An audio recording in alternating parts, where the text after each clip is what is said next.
come to life when you own a piece of the future, a place you can proudly call your own. And that dream is now within your reach. Ingenious Land and Properties Limited. Discover our projects, each offering you the opportunity to invest in your future. Piave Baraka Gardens, just 549,000 shillings. Miti Mingi Baraka Gardens, an incredible value at 349,000 shillings. Gilgil Langalanga Gardens, your dream home for only 349,999 shillings. Subukia Baraka Garden, secure your future for just 150,000 shillings. Sunrise Baraka Gardens at only 699,000 shillings. For more information and to reserve your spot, contact us on 0723 777 555.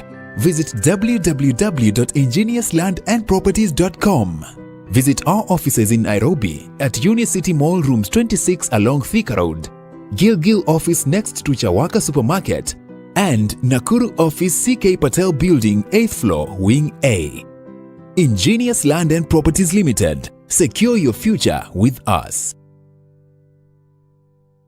Are you passionate about media, communication or learning sign language? Welcome to Mamlaka School of Media and Sign Language, where we transform passion into profession.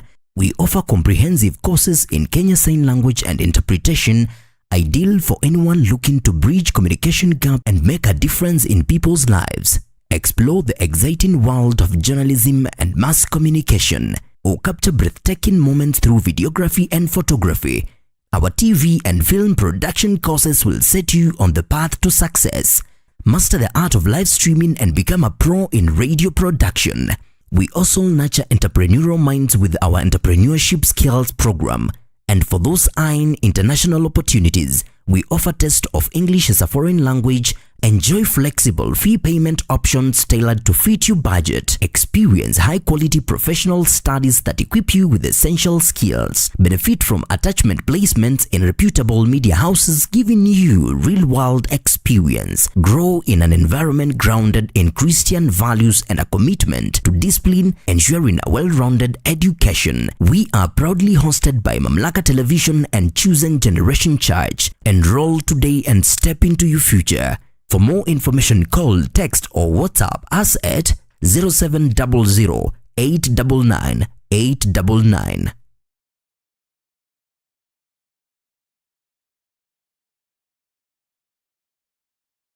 Are you ready to take the next big step in your career? Nakuru College of Commerce and Hospitality is a private, TVET accredited institution offering hands-on training from artisan level to advanced diploma. Our intakes run from January to November. We offer a wide range of programs including catering, food and beverage production, housekeeping, tour guiding and travel operations, tourism management, and guidance and counseling. Advance your career with courses in sales and marketing, human resource management, supply chain management, community development, social work, business management, secretarial studies, accounting, ICT, CPA and CPSPK. Tap into your creativity and technical skills through fashion and design, hairdressing and beauty therapy, plumbing, electrical and automotive engineering. We also provide impactful short courses in customer care, front office operations, public relations, event management, and additional training in guidance and counseling. Enhance your global reach with our language classes in German, French, English, Swahili, and Sign Language and Interpretation. Our programs are examined by recognized bodies including NEC, ICM, CASNEB, NITA, and KISM. We offer flexible learning options, full-time, part-time, and online classes. Comfortable and affordable accommodation is available for students from outside Nakuru. Visit us today at 2nd and 4th floors of Equator House, Nakuru. Call us on 0727 424 698 or 0721 582 532 or email us info@nakurucollege.ac.ke or apply online at www.nakurucollege.ac.ke. Nakuru College of Commerce and Hospitality, defining culture of professional excellence. Step into a brighter future at Better You School, conveniently located in Barnabas along the Nakuru-Nairobi Highway. We are ready to nurture young minds from playgroup to class 1, providing a foundation for a lifetime of learning in a serene Christian setting. Enroll in the ongoing intake and take a step into a world of discovery and growth. Located just 400 meters off Ruby's petrol station, on the way to Luna Hotel, we are at the Chosen Generation Church Barnabas Sanctuary. To secure your spot, call 0790-899-899 or visit us at the Chosen Generation Church Barnabas. Better You School, bettering your future.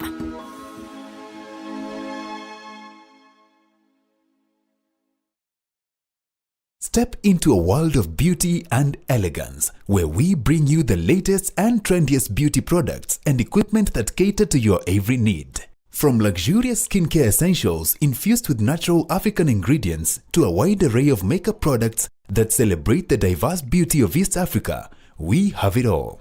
At East Africa Cosmetics, we understand that beauty comes from within. That's why we also offer a hand-picked selection of holistic wellness products to nourish your body and soul. With our state-of-the-art beauty equipment, you can now bring the salon experience to the comfort of your own home. Discover top-of-the-line hair dryers, beauty tools, and grooming essentials that will leave you looking and feeling your best. Whether you're a makeup enthusiast, a skincare devotee, or a salon professional, East Africa Cosmetics is here to support your beauty journey every step of the way. But wait, there's more. Our knowledgeable and friendly staff is always ready to assist you in finding the perfect products tailored to your unique style and preferences. So, why wait? Visit us today at Jala Plaza Nakuru, Gusii Road adjacent to Kenyatta Avenue on your way to Tidy's Hotel, or Carnation Building along Mosque Road opposite Showmut Plaza. Call us on 0721 340 643. Visit our social media platforms, East Africa Cosmetics. And let East Africa Cosmetics be your trusted partner in beauty and wellness. East Africa Cosmetics, where East Africa's beauty comes to life. Dreams come to life when you own a piece of the future, a place you can proudly call your own. And that dream is now within your reach. Ingenious Land and Properties Limited. Discover our projects, each offering you the opportunity to invest in your future. Piave Baraka Gardens, just 549,000 shillings. Miti Mingi Baraka Gardens, an incredible value at 349,000 shillings. Gilgil Langalanga Gardens, your dream home for only 349,999 shillings. Subukia Baraka Garden, secure your future for just 150,000 shillings. Sunrise Baraka Gardens at only 699,000 shillings. For more information and to reserve your spot, contact us on 0723 777 555. Visit www.ingeniouslandandproperties.com. Visit our offices in Nairobi at Unicity Mall Rooms 26 along Thika Road, Gilgil office next to Chawaka Supermarket, and Nakuru office CK Patel Building 8th floor Wing A. Ingenious Land and Properties Limited. Secure your future with us. Are you passionate? Naam, hujambo mtazamaji popote ulipo, karibu katika kipindi chetu leo hii ikiwa ni siku ya Jumanne. Tarehe 25 mwezi wa Novemba. Siku zinaendelea kujiongelea pale tutamatishe mwaka. Natumai kwamba siku imekuamkia vyema zaidi popote pale ulipo na kutokana na shinikizo la umma. That is a public demand. I have my brother here, Catalina James. Good morning. Good morning, Derek. How have you been? How was your weekend? My weekend has been good. I'm grateful and I'm happy and I'm blessed. You are blessed. Yes. Wow, good to hear. Yeah. Mna kitu ambacho unataka kukizungumzia? One, niko na vitu mingi ambazo nataka kuzungumzia, Derek. I have a lot to talk about. As a human being, you have to have something to talk about. Yeah. But let me not talk about a lot of things. It was a weekend, and the weekend, you know, for us men and the lovers of football, we sit down and watch and discuss football. You know, on Sunday, everyone was telling me, You know you're playing Tottenham. Acha kupitia mbali. No, let me build my tell the case. public or tell our viewers that I was the let one me- telling you that. let me build just my rephrase case. your statement. For matters clearance, Derek was the one telling me, Yeah. you know, you are playing Tottenham. You guys, your honeymoon is over. And I was like, we have not even played. Why can't we just wait and then we play? Then we played and we won. Yeah, for one. Now yesterday, Derek, What you happened? guys were playing. Oh, yesterday we had And I really remember telling you that you need to win this game for your safety. you know, the problem is at that moment everybody feels like now this is the time Manchester United has to win their game. That's the day we cannot, or every fan is not even able to talk about the results that turned out yesterday. How would you talk about shame? How would you sit in front or stand in front of people and start talking about shame? Unajua asubuhi nikiamka nikawasha runinga pale. Wimbo wa kwanza ambao ulikuwa unaimba ulikuwa ni wimbo wa nilipopata habari hizi. Na nikawa nilisikia kwani kuna nini? Nikaamua kukimbia pale mtandaoni kuangalia matokeo yalikuwa vipi. Kumbe hata baada ya kadi nyekundu wenzetu walitufunga bao. Yes. Na wakafunga malango yote. Yani mnashikwa na mpaka mmeshikiwa, kazi yenu ni kupiga tu. Like, let me tell you one thing. Sawa tu, ni for a fact, Derek, you needed to win that game. For a fact, you needed to win that game. Very much. That game was supposed to save you a lot of trouble. Mimi nafikiri. Now you are into a lot of trouble. Mimi nafikiri na itatubidi. Itatubidi tutafute Nabii Elia wa this generation. Because what is happening ni kama we have too many prophets of Baal ambao wameinuka kinyume na timu ya Manchester United. You know Derek, ni sawa lakini it ni is sawa tu, football. hayo hutokea kwa mpira. It is football. You played a strong team called Everton. You played a good team. How do I explain to You can't explain to How what can you I want. explain to Peter Ayemba that we lost that game yesterday? Yes. You played 10. You played 10 men. You played 10 men and you still lost the game. Lakini si game ya Tote tulikuwa less na tuka draw. Not a win. We are talking, you cannot justify whatever you did yesterday with whatever happened with Tottenham. Ni sawa mtazamaji. Mlidraw. Jana mlishindwa. Hayo yamekwisha. Turejelee kwenye gazeti zetu za siku ya leo. Tuangazie mambo ya muhimu na bila shaka wale ambao wanapenda sana spoti tumeweza kuguzia pale. Ni kweli tuliweza kupoteza hapo jana na hayo matokeo yaliweza kutukera. Mimi binafsi si kuridhika na hayo matokeo ya hapo jana. Lakini tufanye nini? Wanasema asiyekubali kushindwa sio mshindani, na bila shaka tunakubali matokeo tunatarajia. Lakini pia tuna maswala ya kujiuliza. Weekend tutakuwa tunacheza na Crystal Palace. Yeah, it's another strong team. Anyway, it's another dangerous team. Ask us. We know.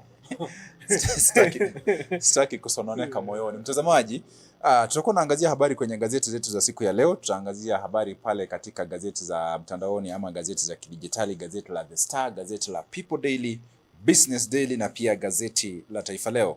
Na mwenzetu leo Katlina atakuwa anatuelekeza katika gazeti za kidijitali. Nami pia nitakuwa naandaa habari kwenye gazeti la Daily Nation na gazeti la The Standard. Na pia mtazamaji, unaweza kuzungumza nasi kupitia mitandao zetu za kijamii on Facebook Mamlaka Television, on YouTube Mamlaka Television, na pia kupitia nambari zetu za simu 0721899899. Nambari nyingine ya simu ni 0700899899. Na pia upande wa matangazo ya kibiashara we have East Africa Cosmetics, Mamlaka School of Media and Sign Language, Better School, and lastly we also have Nakuru College of Commerce and Hospitality. Tunapojiandaa kukuletea habari hizi kwa kina zaidi, basi ningependa tuweze kuangazia our first advertisement, that is Nakuru College of Commerce and Hospitality.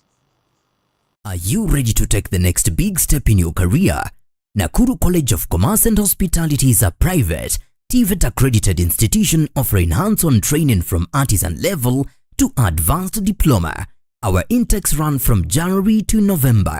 We offer a wide range of programs including catering, food and beverage production, housekeeping, to guiding and travel operations, tourism management, and guidance and counseling.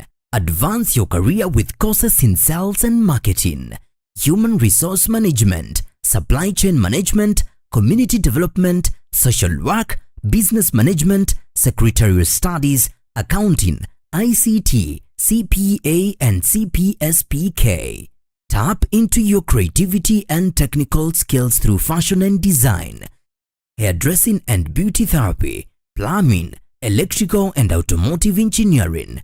We also provide impactful short courses in customer care, front office operations, public relations, event management, and additional training in guidance and counseling. Enhance your global reach with our language classes in German, French, English, Swahili, and sign language and interpretation. Our programs are examined by recognized bodies including NEC, ICM, CASNEB, NITA, and KISM. We offer flexible learning options, full-time, part-time, and online classes. Comfortable and affordable accommodation is available for students from outside Nakuru. Visit us today at 2nd and 4th floors of Equator House, Nakuru. Call us on 0727 424 698 or 0721 582 532 or email us info@nakurucollege.ac.ke or apply online at www.nakurucollege.ac.ke. Nakuru College of Commerce and Hospitality, defining culture of professional excellence. Yeah, that's all about Nakuru College of Commerce and Hospitality. Ni taasisi ambayo inapatikana katika kaunti ya Nakuru. Na ukiwa katikati ya jiji kuu la Nakuru, wanapatikana pale Equator House. Hiyo ni Kenyatta Avenue, wanapatikana pale Equator House, orofa ya 4 ama orofa ya pili na ya 4 next to Ereto Bookshop. Unaweza kufika pale ukaangazia kosi tofauti tofauti. Mojawapo ikiwa ni tourism, hospitality, pastry and baking, accountancy, fashion and design, garment making, na pia unaweza kujifunza lugha pale, Kifaransa, Kichina, Germany, na pia unaweza kujifunza lugha ya Kiswahili na Kiingereza pale. They also have sign language and interpretation. That is Kenyan Sign Language. Na pia vile vile kuna wale ambao pia wanaweza kusoma kupitia njia mtandao, kwa wale ambao labda wanajihusisha na shughuli moja ama nyingine ama wanafanya kazi na wangependa kujiendeleza kimasomo pale. Pia kuna nafasi ya kuweza kusoma kupitia njia ya mtandao. Na pia kuna part-time classes. Sasa ni kwa kuweza kuhakikisha kwamba unatembelea taasisi hii na kujiendeleza kimasomo. Jana nilikuwa na Madam Virginia Jomo. Nilikuwa na yeye wapi tena? Yeah, tulikuwa na yeye hapa jijini, katikati ya jiji kuu hapa, nikielekea nyumbani. Akanieleza ilikuwa kitu saa 1. Unajua jana kidogo tulitoka hapa.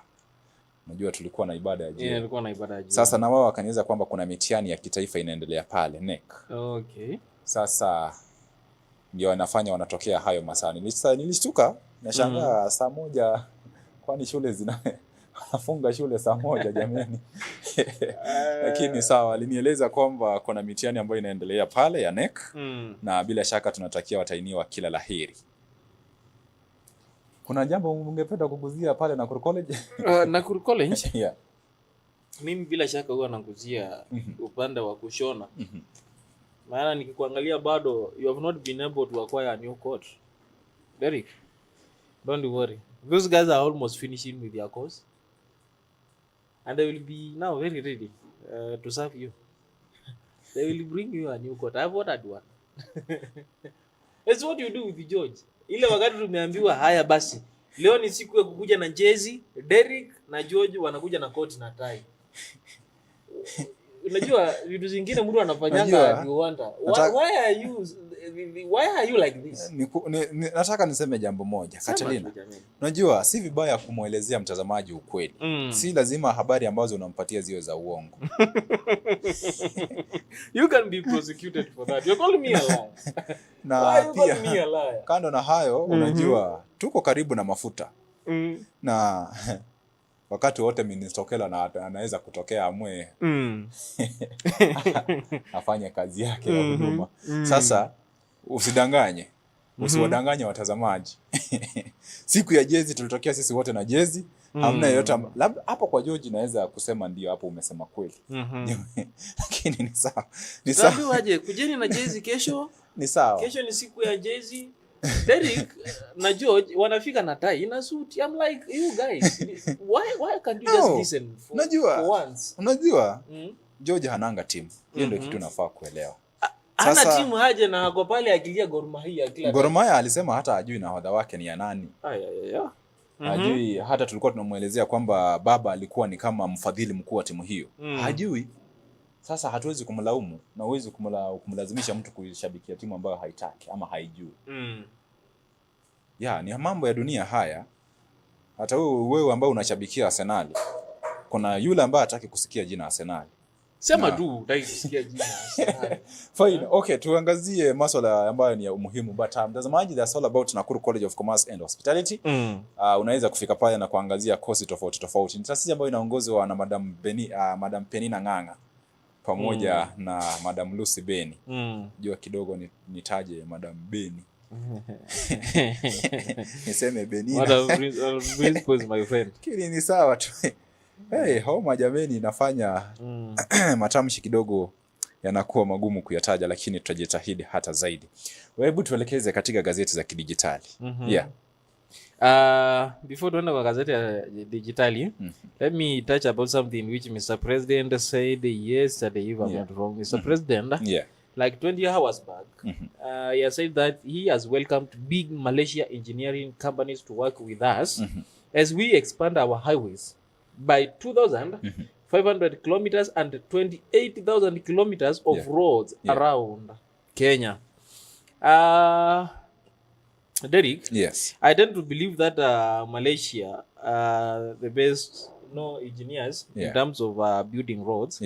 I've not worked with them. I've not seen them around Kenya. We have been working with Chinese. And especially down there, Lower Eastern. The kind of, when you look at the geographical area and how it looks like, you can tell Chinese work miracles, my friend. There is someone called... I still have a big question to ask you about this, because this is the story on page number 6 of the Daily Nation. Oh, they have published it. They have published this story. When you talk about infrastructure, rather development in terms of infrastructure, for decades now, we have been working with the Chinese government. And people have been complaining about when we hear the amount of money that is being... Now, what is so wrong when the president decides to look for any other contractor? Like, for example, right now he's talking about Malaysia. Is it now I will tell you where the problem is coming in. We already have a date with those Chinese countries. And, one thing about Chinese, they don't pressure you. They give you time. In a country like, if I'm not wrong, Zimbabwe, they took a state and said, now this seat is ours until when you will pay. When you pay this amount of money.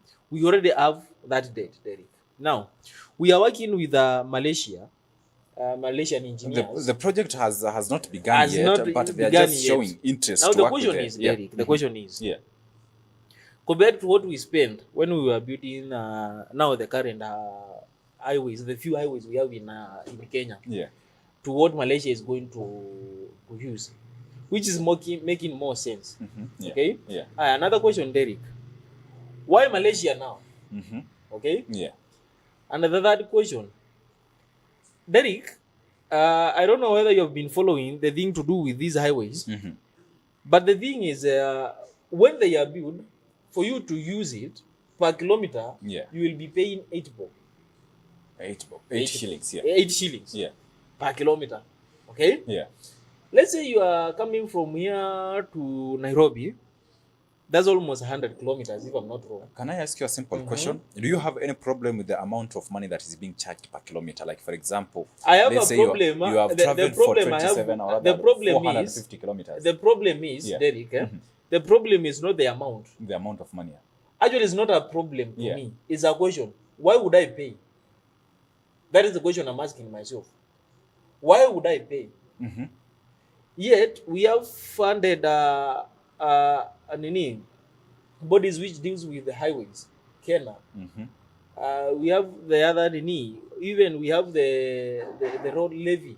Kwa kila mtu ananunua mafuta, kuna ile pesa inatozwa ya kumaintain the highways. Okay. Right, Derek, you are getting me? Just to do a simple we already mathematics have here. the money. Yeah. Okay, we already have the money to But maintain the road, but we are still paying. But Why? the money that is being used to construct these highways, this money has been borrowed.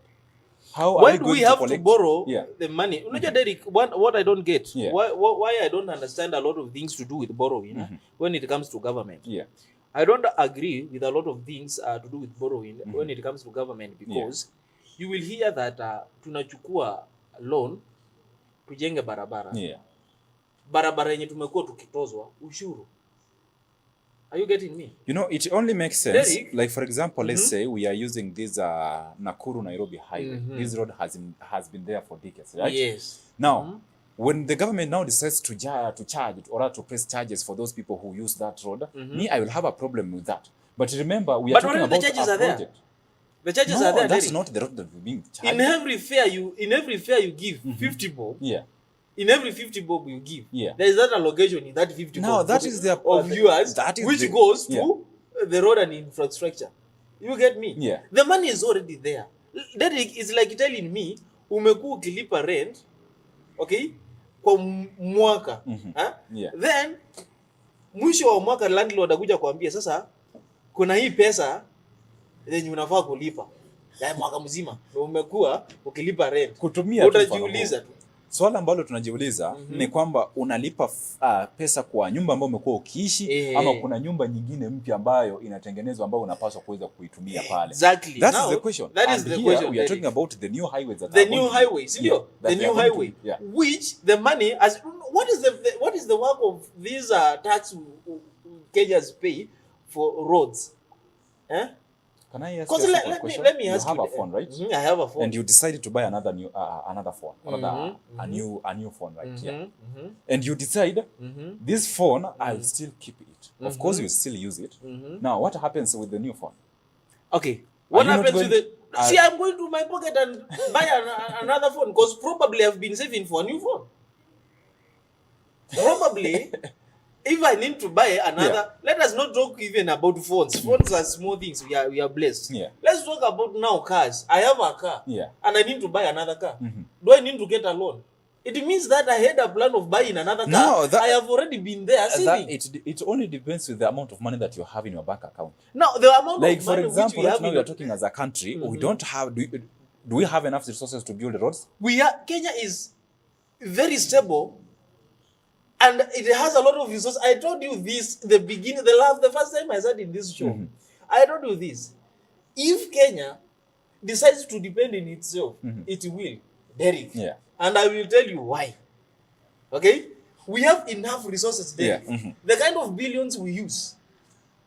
Yes. You heard the other day, Derek, Yeah. the Kenya in question, it has no money. For breakfast only in State House, how much? You read the story. How much do we use every day? That is in State House. For mandazi and chai. Millions of money, right? Look me straight in the face and tell me you don't have money. We don't have money. Why?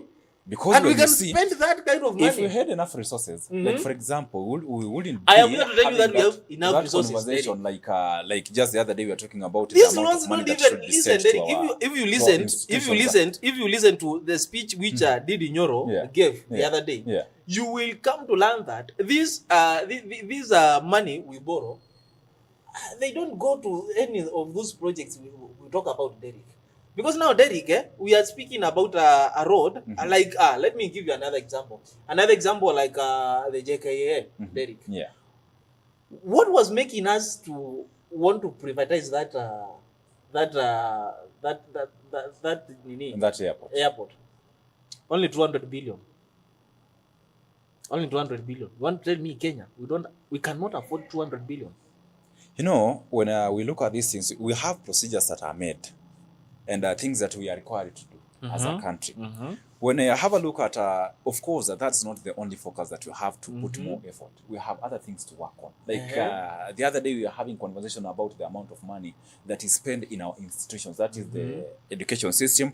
We also have in terms of agriculture, we have our healthcare system.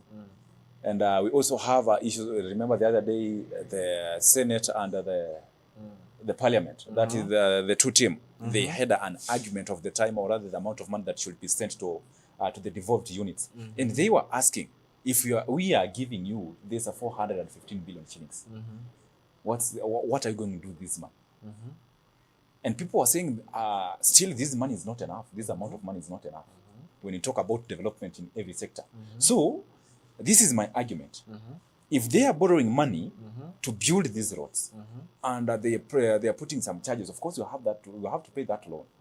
What is so wrong with people being charged? Yeah. Did Kibaki borrow when he was building? Yes, he borrowed. Of course, he borrowed. The highway. Yeah. Did we pay? That is the question. Did we that pay? we should be asking ourselves as Did we pay 8 bob per kilometer? Listen, Derek. No, the question is things we are talking about here, Derek. When you talk about payment, don't focus, my friend. Focus. When you talk about payment, here what I'm thinking is like, how do we pay this loan?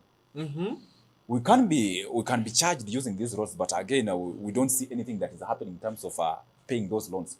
So if you are going to use those roads and you are paying, and on the other hand, the government is not doing anything to pay that loan, then I'm not going to agree with what the government is planning to do with those new roads. Last time we had a national blueprint here, I finished by saying, a crocodile does not smile out of kindness. What does that tell you? Do crocodiles smile in the real sense? They don't. So then what I'm trying to say here, Derek, what I'm trying to say here, Derek, sorry. You see, sometimes it's good to be logic, because if we fail to be logic, if we fail to use our brains very well, if we fail to think, as a country, we will keep on repeating and recycling the same problem. Okay.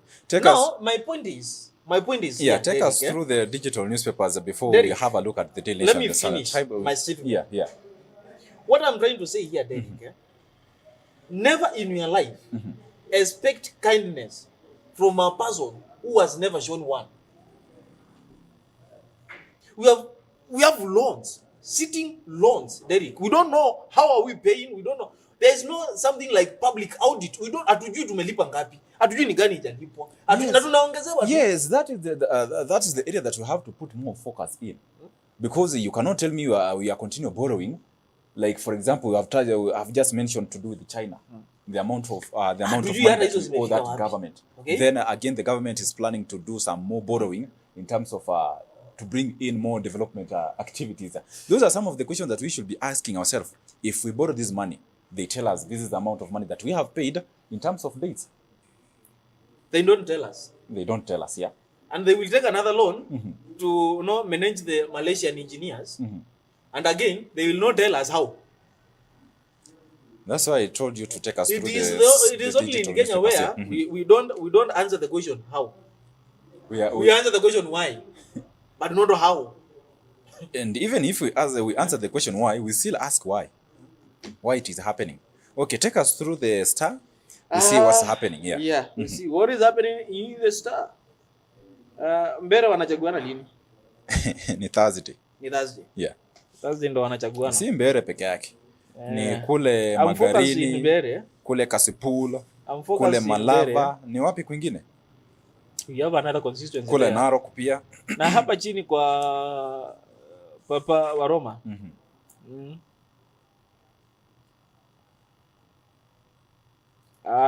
Now, Derek, my digital newspaper opened. And I will take you to the story in page number 4.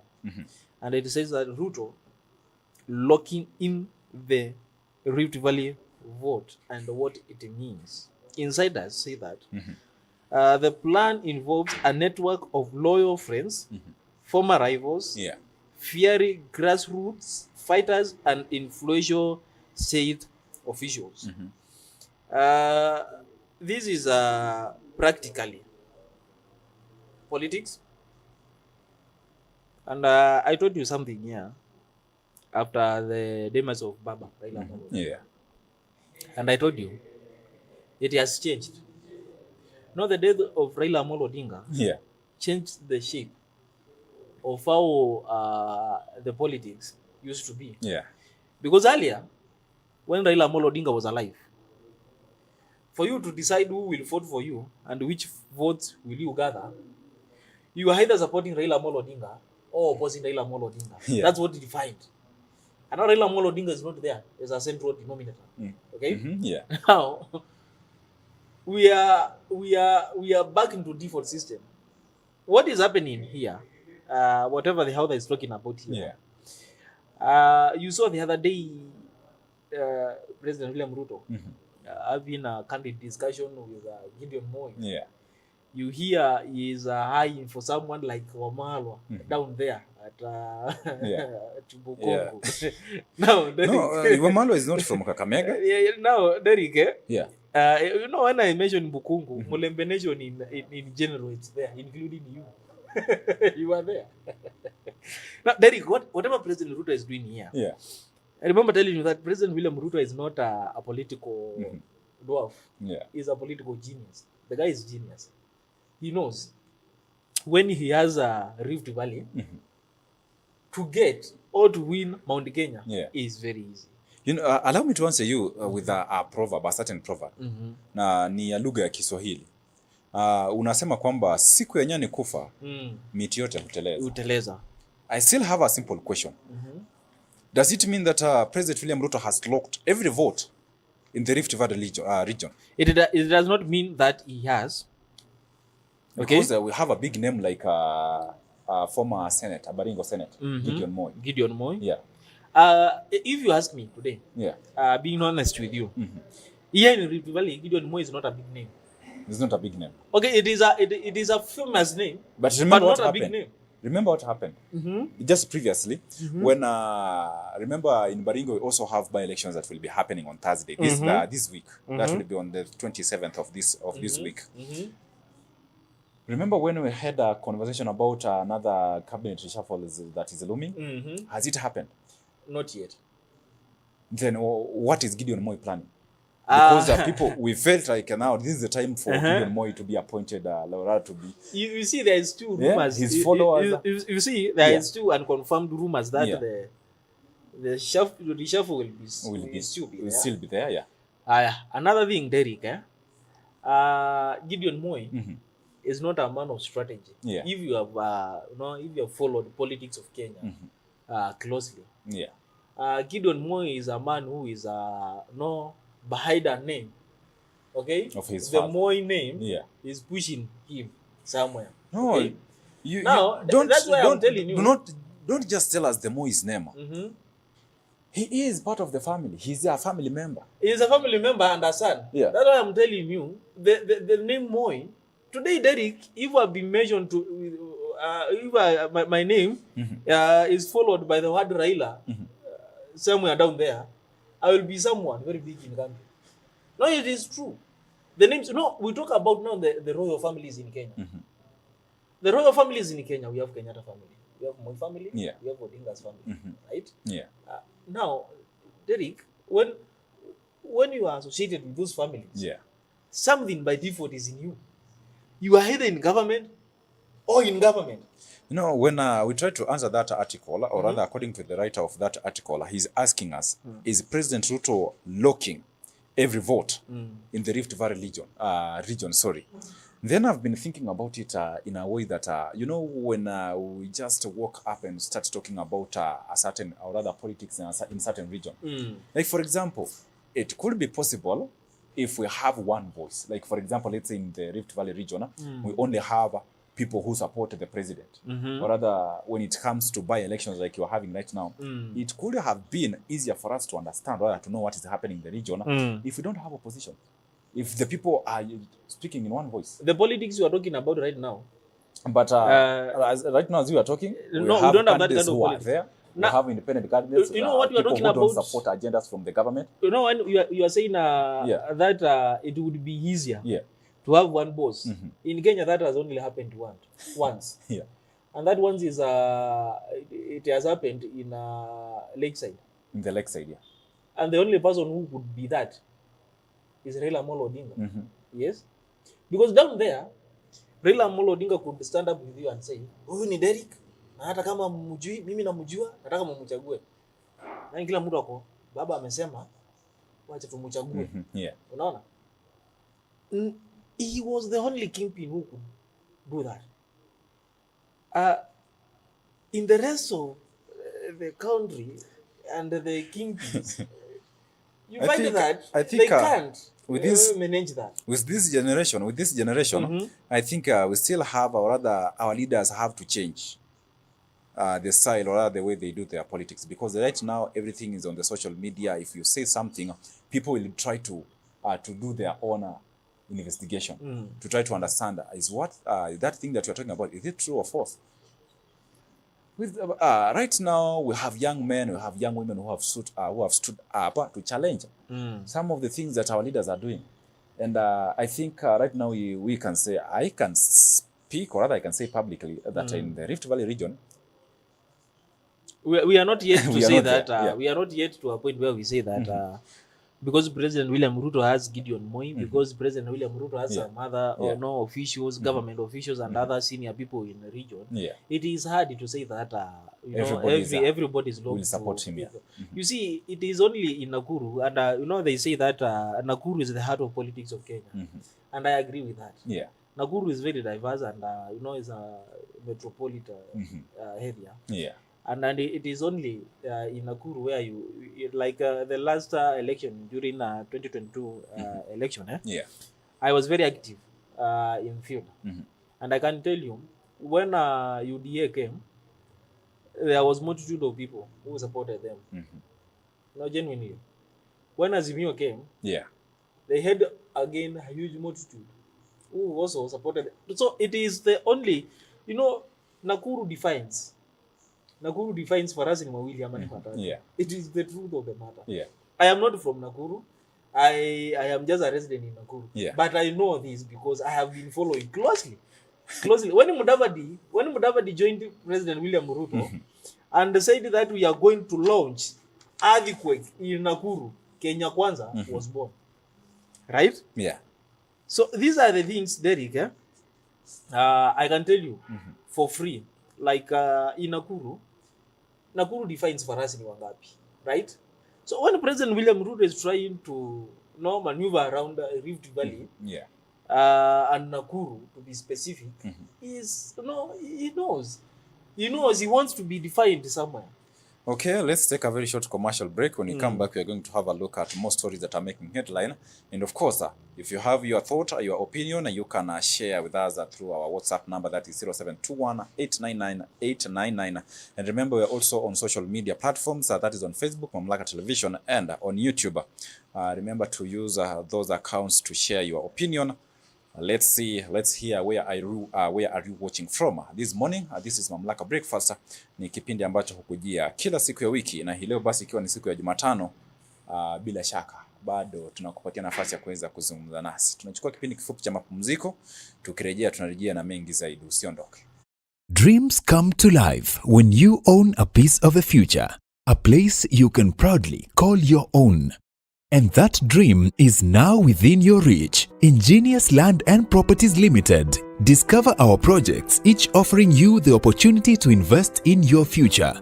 Piave Baraka Gardens, just 549,000 shillings.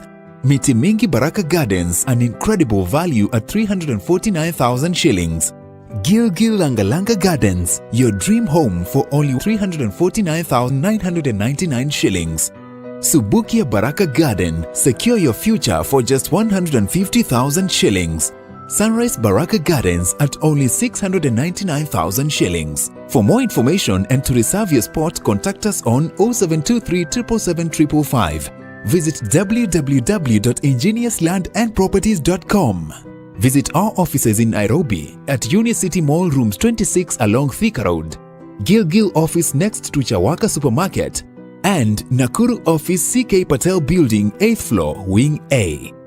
Ingenious Land and Properties Limited. Secure your future with us.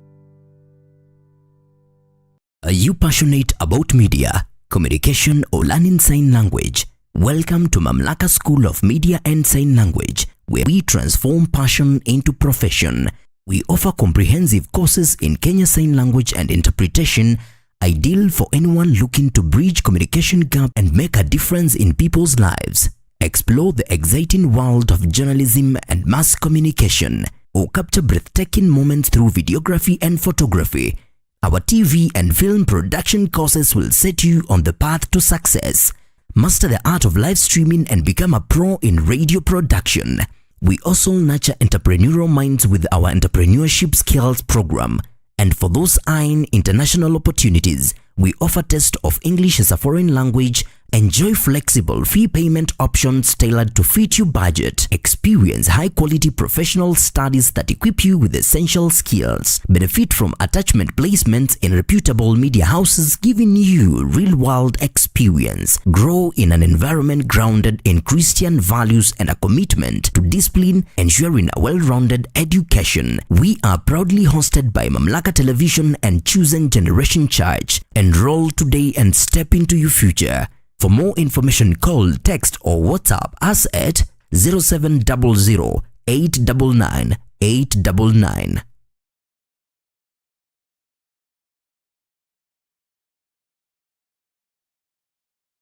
Are you ready to take the next big step in your career?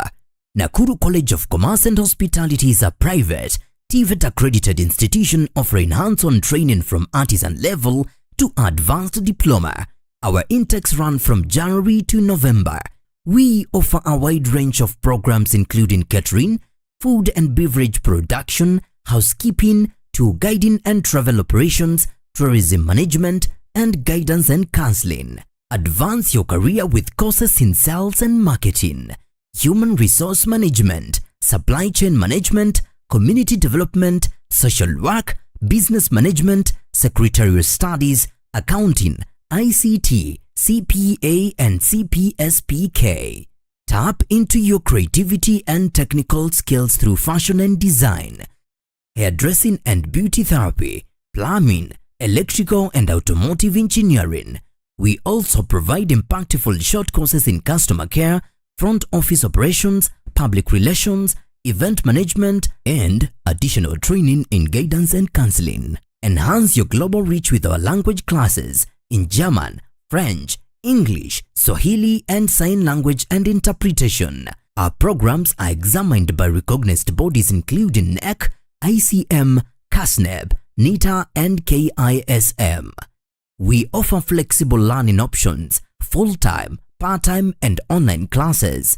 Comfortable and affordable accommodation is available for students from outside Nakuru. Visit us today at 2nd and 4th floors of Equator House, Nakuru. Call us on 0727 424 698 or 0721 582 532 or email us info@nakurucollege.ac.ke or apply online at www.nakurucollege.ac.ke. Nakuru College of Commerce and Hospitality, defining culture of professional excellence. Step into a brighter future at Better You School, conveniently located in Barnabas along the Nakuru-Nairobi Highway. We are ready to nurture young minds from playgroup to class 1, providing a foundation for a lifetime of learning in a serene Christian setting. Enroll in the ongoing intake and take a step into a world of discovery and growth. Located just 400 meters off Ruby's petrol station on the way to Luna Hotel, we are at the Chosen Generation Church Barnabas Sanctuary. To secure your spot, call 0790-899-899 or visit us at the Chosen Generation Church Barnabas. Better You School. Naam, karibu tena mtazamaji. Kimekuwa kipindi kifupi cha mapumziko na tumeweza kurejea tena. Asanteni sana kwa wale ambao wanaendelea kuwasiliana nasi kupitia mitandao zetu za kijamii, na bila shaka tutakuwa na durusu pale tuweze kujua haswa ni nani wanatutumia ujumbe. And of course I see our brother Peter Junior Ayemba. Anasema yuko ndani. Na anasema pia naye hajui atakuwa anatembelea wapi. Na atakuwa anasema I will tell you the secret of surviving such kind of a fame. Not a fame, a shame. To survive that, admit that you lost. Admit that, we played 10 men and we were not fit enough to win. You lost, Derek. The game is just gone. No, this is not the first time. Remember, No, it's the first time you guys were hata pia sisi first you lose to a small team. You lose to that team with less men. Tulipiga Chelsea wakiwa na kadi nyekundu, pia nasi tukapata kadi nyekundu. Sasa hilo si swala la kuzungumza. And I think that's Peter not the conversation for the day. Peter Junior Yemba. That's not the conversation for the day. I will be waiting for you. I will be waiting for you. You know, you are a logic man. Don't suffer when you are at the side of Manchester United. Just join Arsenal and the things will be okay. So does things it mean will be just very peaceful to you. It is don't suffer like this man. This man, the last time I saw him, he was drinking a lot. Allow me to tell you one thing. Just because your family is not earning that much, you're not taking that during breakfast, you're not eating that bread with tea. Manchester is not it doesn't breakfast. Mean that nihamie kwako. Manchester United is not having breakfast. That's what you are trying to say. Haimaanishi kwa sababu ati sijui kwa fulani hakupiki kuna piko chapati kwa jirani nako. You know, it's very shameful. It's very shameful. It's very shameful for a man. It doesn't work like that. It's very shameful for a man, a old man like you, to talk about kwetu atukuli mkate. Umetafuta hiyo mkate? Umetafuta? Toka. Lazima ukae hapo, toka. Kwani si utoke? Anyway, ni sawa. Thank you. Yeah, speaking about history kwetu, siamie kwetu. You are very welcome. Very much welcome. Allow me to tell you. I have an extra jersey. Let me tell you something. I have an extra jersey of Arsenal. No. It is not branded. It is not branded. I can give you that. Acha nikwambie kitu. For a start. Reality sucks. Reality sucks. And the reality is that you are losing. And you have to bear with it. Looking at you trying to defend that team, I'm like, what are you doing? Yeah, thank you so much, brother Peter Junior Ayemba, for your message. And of course, I see we also have Madam Penina Nganga from Nakuru College of Commerce. Hey, na amepotea sana. Amepotea sana. Hata Madam amepotea sana wakiwa na Madam Lucibe. Lakini tokeeni bwana. Nimekueleza tumekuwa na Madam Virginia jana. Huenda basi ikawa ni shughuli nzima ya maandalizi ya mitihani na pia mitihani ambayo inaendelea pale ya kitaifa. That is NEC, wanafunzi ambao wanafanya mitihani ya NEC. Tunawatakia kila laheri. Inaeleweka kukosekana kwao ni shughuli pale kuhakikisha kwamba wanaangalia mazingira pale shuleni wasije wakajipata taabani ama wanafunzi wakajipata taabani. Thank you so much Madam Penina Nganga kwa kuweza kutumia ujumbe, and of course the one and the only one Bete Maina mamake Bianca. Huyo ni mwingine anasemanga due to public demand. Akikataa kukua kwa show basi nduni itaandamana. Ni sawa, tuendelee kuwasiliana na mtazamaji kupitia mitandao zetu za kijamii. On Facebook we are there, we are live, and thank you so much for our team, the production team led by Joseph Mathenge pamoja na Josepha. Na pia mwelekezi wetu leo ni Moses. Moses ndo wako huko leo. Ni Moses ndiye ako kule upande wa pili. Wanahakikisha kwamba the live stream is ongoing. Na tunashukuru sana kwa kuhakikisha kwamba mambo yanaendelea vizuri. Now, can we have a look at the Daily Nation and the Standard? The Daily Nation and the Standard, yes. Now, these are some of the stories that are making headline on the front page of the Daily Nation. And we have the story on page number 3 of the Daily Nation. TSC announces 9,000 vacancies to replace dead and retired tutors. This is the story on page number 2. This is another job opportunity. But we can say, yes, it is good. They have announced vacancies. But again, it is sad because we lost our teachers. And we have teachers who retired. And just this morning, I was trying to follow up a story. We have lost our Kejsea teacher. Ambaye alikuwa anasahihisha mitihani pale katika county ya Nairobi. Nilikuwa najaribu kufuatilia habari hizo, lakini nitakufuatilia. Haijaeleweka kama haijabainika chanzo cha kifo chake, lakini aliaga dunia akiwa kazini akisahihisha mitihani ya Kejsea. Ni habari ambazo tutazifuatilia tuweze kujua haswa ni kipi kiliweza kutokea, lakini kwa sasa ni afueni kwa walimu ambao wangependa kuajiriwa ama walimu ambao waliweza they graduated but they have not been they have not got any chance to work as teachers. This is an opportunity for them. You can apply for these positions because the TSC has announced 9,000 vacancies to replace dead and retired teachers. This is the story on page number 3. Nitakuwa naziangazia kwa undani zaidi tuweze kujua haswa ni yapi ambayo yanajiri pale. And of course we have another sad story on page number 2. It is funny, Derek. Yeah. It is funny why our government announces the vacancies. But that is the fact. For once You know the question you should ask yourself as a teacher before you join. And I'm not telling them not to join. Please, if you want a job, apply. You will get. But now you look at this situation there, where your predecessor ako strike, ako mgomo. Unaambiwa kuna kazi. Wakati aliye huko ndani anakuambia hey bana tulipwi. Then unaambiwa bado kuna kazi. Wewe hujaiona watu wanatuma maombi kazini lakini hakuja tangazwa nafasi za kazi. It is okay with that. That is a very different scenario. Then again, if you have a job opportunity, you have to apply. What is job, Derek? What is a job? Let me ask you. You want me to answer? You want me to answer? Yes. To answer that question? I want you to answer me that question so that we can see. Do they have a job or they don't? What is a job, Derek? Okay, why do we work? Oh my goodness. So why do we work? Let me ask you. Okay, let me simplify it for you. Hey, Catalina. Why do we work? You know the way. Now answer me my question. If I try to listen, keenly, you want to say that just because people are not being paid, they should not apply. Why do we work? I'm asking you that question. Why do we work? I'm not going to answer that question. Why? Just why because, do we work? You know the way you are talking, tunazungumzia kuna watu wanatafuta kazi huku nje. Na nimewaambia waenda wa apply. Na katika sekta ya elimu, walimu hata mshahara icheleweshe vipi, lazima watalipia. Hata wakigoma, hata icheleweshe vipi, lazima. Na kuuliza hivi Derek. Swali yangu ni rahisi sana. Why do we work? So are you recommending those? Are you answering me? Are you answering me? No, is that the answer of the question I'm asking? I'm not going to answer you that question because you already know the answer. I am saying the 900 vacancies, the 9,000 vacancies, they go and apply. But now answer me my question. Why do we work? Why do you work, Derek? I will answer that question when you have a look at the story in detail. Allow me to touch the story on page number 2. Derek, no. If I wake up every day, let's not if I wake up every day, go somewhere and come back home empty-handed, I am as good as someone who is unemployed. Wacha nikwambie kitu moja. Niruhusu nitaja habari hizi alafu tutaziangazia kwa undani. Haya basi. Muda tunao ama. Haya basi. Muda tunao.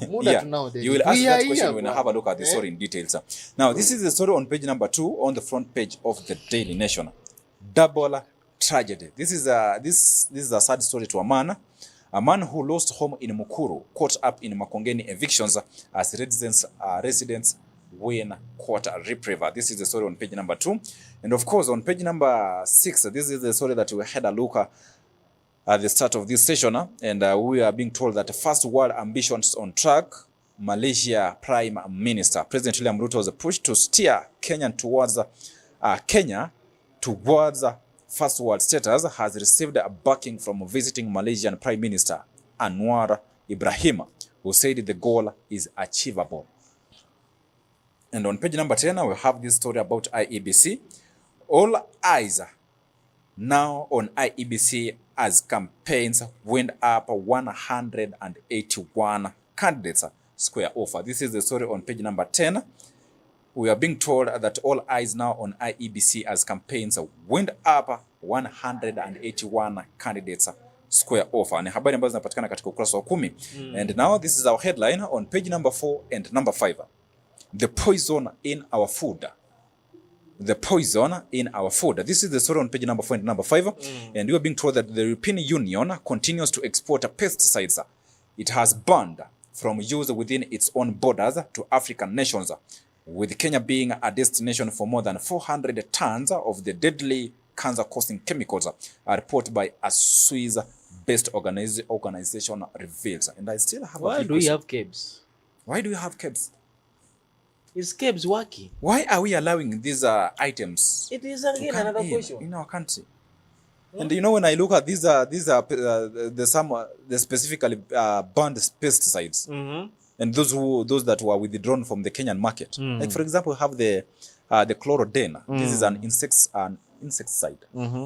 It was banned, but it's still high. It is in the market. Derek, some things are so good to be true. Imagine, Derek. Yeah. You know, I was speaking to a farmer from Nyahururu. Yeah. And he was telling me. Yeah. Unaona the tomatoes zikitolewa kwa shamba kama zinakujiwa saa 8, zingine hazijaiva. Lakini so this is what they do, wanaenda wanaziweka hapo kwa store, then wanazipulizia hiyo dawa. Yeah. Okay? And within 1 hour, every tomato looks as red as that seed. Allow me to talk. That is too good to be true. Allow me to question. We have had several cases, people dying from cancer. Yes. Then we are being told that these pesticides are prone to cancer, or rather they cause cancer. Then Yes. these these things, me, I even wonder. There was something Where are I we was heading as a reading. country? There was something I was reading when Yeah. you came in. Mm-hmm. I want to read it to you. Yeah. So that you can see the reason why they banned those chemicals. Yeah. Those farm chemicals from their country. Yeah. And let's say back like 3 years back, Yeah. global cancer deaths added to 9.7 million. Yeah. Okay. But the cancer deaths in Africa, in percentage, were only 8%. Yeah. Right? Yeah. Roughly, in Europe, we had 20% of deaths Yeah. from cancer. Okay. Yeah. Now, this continent looked at the issue of cancer and they said, hizi vitu ndo zinaleta cancer. Hizi vitu ndo zinafanya tukuve in these large, in these large numbers. Unajua, Then they banned tunashangaa. them. Unajua, hatukuwa tunapata ripoti kwamba watoto wadogo wanaugua ugonjwa wa saratani. Exactly. Sasa hivi unapata ripoti kutoka kwa daktari kwamba mtoto anaugua ugonjwa wa saratani. And you wonder. And you ask yourself how? And hata ukiangalia because of course they say some are genetically transmitted and you feel like from the family history hakuna kitu kama hiyo. I don't think so, Derek. Sometimes the science tells us and you know they are the same thing they are the same people who doctor this kind of researches. Yeah. They are the same kind who do this kind of researches. Yeah. Because when you are telling me that cancer is genetically, and I will ask you, from where I come from, if no one died of cancer, why on earth is a little kid from the same family having cancer? How? The answer, leo unaweza kuwa for these questions here. Kakifaraga kadogo ukadunge sindano within a month kakona kilo 3. How? Unajua vitu zingine. Allow me to mention some of the pesticides that were banned. Of course, I mentioned to do with chlorodane, and we have the dibromycropropene. This is a soil fumigant. Then you have the endrine. This is an insecticide. Then you have the ethylene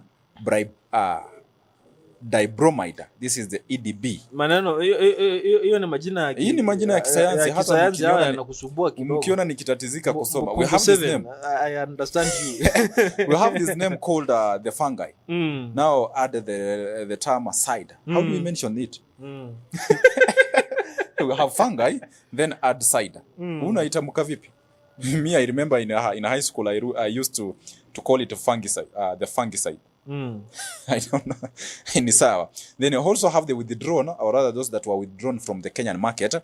We have the acephate. This is an insecticide. We have the chlorothalonine, the fungicide. We also have the pymetrozine. It is an insecticide. And last we have the dluron, a herbicide. Ni swala ambalo lazima waweze kutuelezea. Mbona haya madawa yanapatikana sokoni? Ama tuuziwe madawa ambayo hayatumiki kwao katika nchi ambazo ni za ughaibuni kule, ama nchi ambazo we call them the first world countries. This is a question. Okay. This is the kind of question we should be asking. Ni habari ambazo tutaziangazia pia. Now tell us something about the front page of the Standard as I prepare the story on page number 3. The front page of the Standard is talking about now the partisan IEBC. The partisan IEBC, it's we call it acid test. Yeah, the acid test. Yeah.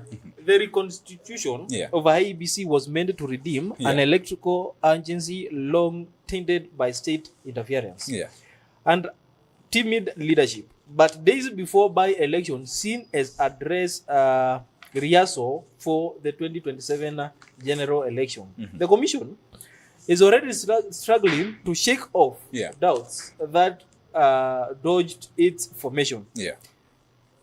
It cleared a UDA candidate despite of EACC advice. Some officials have been accused of bias, and the opposition is warning of state-sponsored violence and poll manipulation. Yeah. Can chairperson anaitwa Ethcon calm the swirling storm? Is a question. And my answer is no, he can't. And I will tell you why.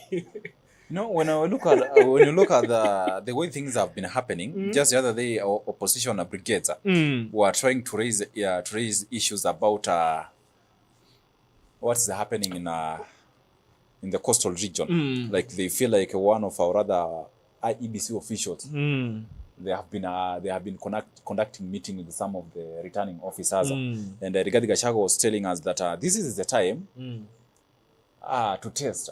Of course, the writer also mentions things to do the litmus test. Remember, this is the time to test the transparency and how credible IEBC will work. And in terms of the by-elections that will be happening on Thursday, just to mention some areas that they will be conducting this by-election, we have Ugunja, Malava, Mbere North, Banisa, Magarini, Kasipul and Baringo. Na swala ambalo tunajiuliza, kwa sababu tumeweza kuona viongozi kutoka upinzani wanaendelea kuibua maswala kuhusu utendakazi wa baadhi ya maafisa wa IEBC. Na pia kwa wale ambao wameweza kuidhinishwa kugombea nyadhifa tofauti na wameweza kuhusishwa na kesi fulani. Na IEBC wanaendelea na kuidhinisha baadhi ya watu pale. Hivi wewe unaona kana kwamba bado wananchi watazidi kuwa na imani na hii IEBC ama tusubiri hadi uchaguzi ukamilike? Personally, from where I sit, my own opinion, I don't feel like IEBC it is starting to be independent anymore. You remember back some days back, the Standard published a story which they called it Godfathers Have It. The connection of these officials with people like Raila Amolo Odinga and President William Ruto, okay? You find that there is this connection, this person was appointed by this person, he was approved by this person.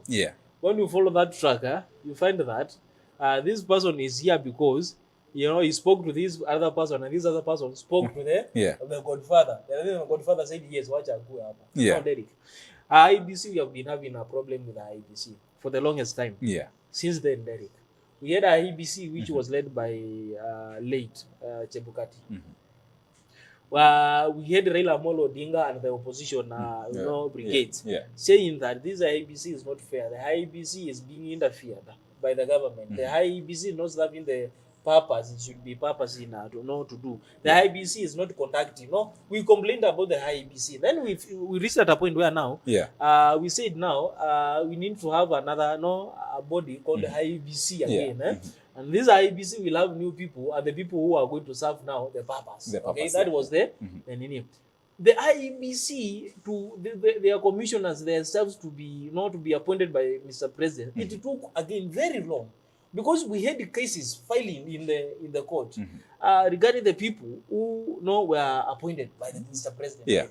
Now here we are again, regardless of how the few members of public tried to raise this issue. The people who the public was saying these are not the right people. These are people seems like they are from the other side. They still were, they took oath to an office and they are sitting there.